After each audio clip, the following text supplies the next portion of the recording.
Thank you for playing this video. This is Rob Snowhite here, aka Fly Fishing Consultant is the name I chose for myself. We're going to do another popsicle pattern here. This one is going to be 2 marabou feathers and some bead chain and some non-toxic wire wrapping.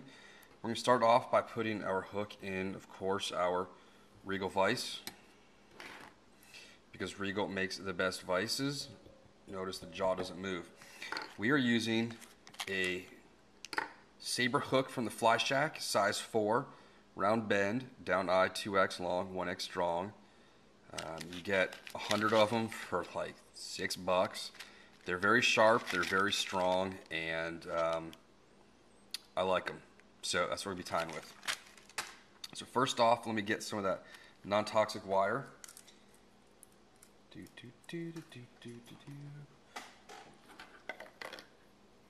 little unorganized at the moment. Okay.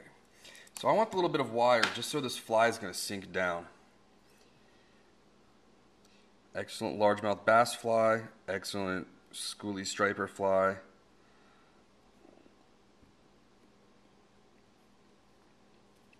Not too concerned about how that wire is going on because it's going to be covered up. Going to use Danville flat wax nylon chartreuse. Nothing in this fly is chartreuse colored, but I usually use either chartreuse or black. Bead chain. This is Home Depot brand bead chains for ceiling fans or something else. And we're just going to crisscross those on. There you go. If you notice, most bait fish are going to be either silver color or olive and white. That's known as counter shading. So when a fish sees them from below, the belly blends in with the sky, and when they look from the top, the olive blends in with the bottom. So we're going to make this fly olive and white. Again, I'm not too concerned with how this looks at the moment because when it's wet, it's going to be a completely different fly. I'm not putting any flash in here. I'm not using a whole lot of ingredients because I am tying for the fish, not for myself or my clients. I'm tying an effective pattern that is easy to make and is relatively inexpensive to make, so you can crank out a bunch of these in no time. And just bend some of that back. It's going to be a messy pattern to tie. My pants are covered in feathers. I'm at the kitchen table right now. It's also covered in feathers. Take some olive. This is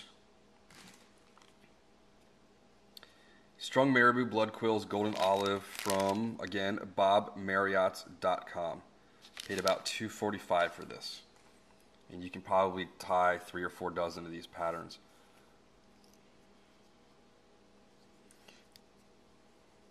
And just start wrapping your marabou. I believe the technical term for this is palmering. Palmering.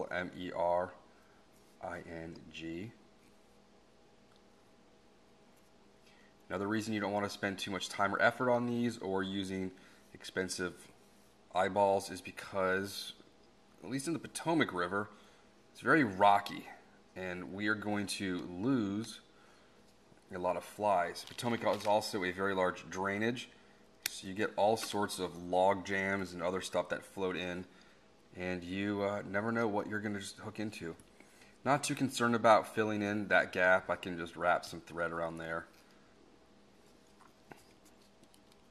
This actually came out a little poofier than I wanted. We're going to do a half hitch just to knot that. And when this gets wet, the white and olive is going to blend together, and you are going to have basically a generic bait fish profile. Let me wet that for you. There you go.